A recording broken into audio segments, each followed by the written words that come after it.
The Denver Broncos held their second practice of mandatory minicamp today, and the main thing that fans were paying attention to in these reports coming out was probably a little bit underwhelming, and that is J.K. Dobbins.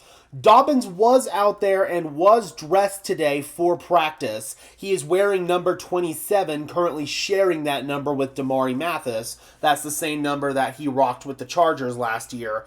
He did not participate in team activities, though. He stretched, then went over to a side field for conditioning work.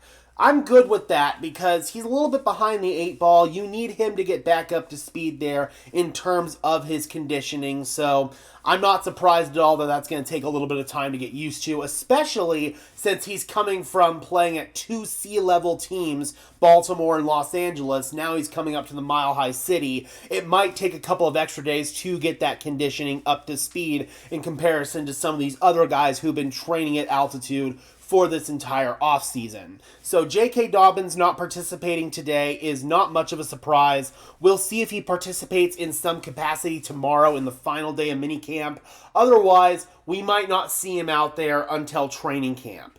Devon Vele, A.T. Perry, and Blake Watson still were not out there. Sean Payton addressed the Devon Vele situation yesterday. No concern with him, and it doesn't seem like there's any concern with A.T. Perry or Blake Watson as well. P.J. Locke did dress, but he did not take any team reps, so maybe he's dealing with a minor injury there. Again, nothing to be concerned about, at least on the optics of it.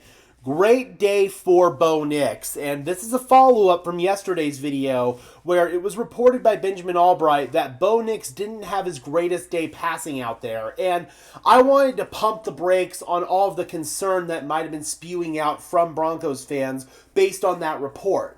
I wanted to clarify that this is the time of year where quarterbacks kind of are allowed to test their limits a little bit and make some mistakes in practice. You're changing your arm angle up, you're changing your footwork, so on and so forth. That allows you to see what you can get away with in an actual game situation. So hearing that a quarterback may have thrown a couple of interceptions in OTAs or in minicamp really isn't concerning at all. If they're making those bad decisions or having those bad plays in actual game situations, then it's cause for concern. But right now, it's just Bo seeing what he can get away with. And I also said yesterday that keep an eye out for Bo Nix to have a great day today. And sure enough, he delivered on that based on this report here from Luca Evans. So that is great news. Bo Nix doesn't have to go into this year with a quarterback competition. He is the guy, so he kind of has that freedom to maybe be a little bit more experimental in practice situations. So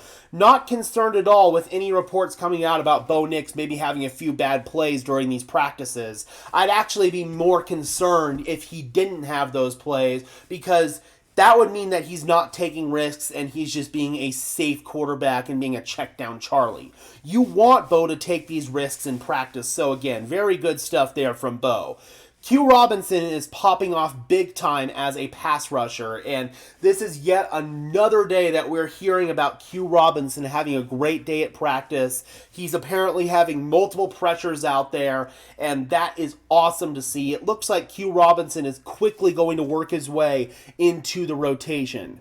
Now bringing in the observation list here from Ryan Edwards, Pat Bryant is really taking advantage of the extra reps with Bo Nix on the first team offense with Devon Vele still out. So that means that he's probably filling that big slot role that Vele fills. So really good stuff to see Pat Bryant taking advantage of that. Caught a beautiful touchdown on a corner route during high red zone period, and then caught another touchdown from Jarrett Stidham during another red zone drill later. Dondre Tillman has been damn near unstoppable at edge against the second team. Could be in line for more work this season after a 5-sack performance last year. The Broncos have got such a deep rotation in their edge rush room. It's literally like almost a 6-man room at this point, and they're going to have to make some tough decisions in terms of who to cut come the end of this year, because you're hearing about, come the end of this offseason, because you hear about Q Robinson making these steps forward. I really like Johnny Walker, the undrafted free agent that they signed out of Mizzou. I think that he's kind of a dollar store Diet Coke Nick Bonito. So for me, man, I'm really excited to see the competition in this edge rush room as we go throughout the offseason, especially as we get into training camp next month. Sean Payton was incredibly vocal teaching on both sides of the ball. Really good to see, and you can tell that his voice is still a little bit hoarse. He's getting over some kind of illness, but Sean still not afraid to use his voice and be that vocal leader that the Denver Broncos desperately need at head coach. First team offense was better today, but the defense is still ahead. Not a surprise. That's what you hear pretty much every single year at this time of year. The defense is always going to be a little bit ahead of the curve. Throwing against this secondary is going to be a significant problem for offenses this season. And obviously, Denver having such a good secondary, that's going to make the task for this offense in training camp and in these OTAs and minicamp a lot more difficult. Now bringing in these observations here from Zach Stevens. Again, we already talked about J.K. Dobbins, and Stevens had that same analysis about Sean Payton, very hands-on and vocal with the offense and defense today, more than usual, so that is noteworthy. Apparently, it wasn't just Q Robinson that was disruptive on the pass rush. Nick Benito, Zach Allen, Jonathan Cooper, all of those guys had good days today. Caleb Lohner got plenty of route running and receiving work, made a nice catch on a seam ripper from Bo Nix. Really good stuff. I think that Caleb Lohner might have a chance to supplant Adam Troutman as the starting inline tight end for the Broncos. Michael Bandy made an incredible diving catch in 7-on-7s. Probably going to be tough for Michael Bandy to even make the practice squad just because of the depth that the Broncos have at receiver. But good to see him out there, at least making some noise and maybe making it a little bit more of a tough decision for the Denver Broncos when it comes to practice squad availability. So, all right, guys, those are the reports coming out of day 2 of mandatory minicamp. We've got some video highlights. I will put that clip together as soon as this video gets out.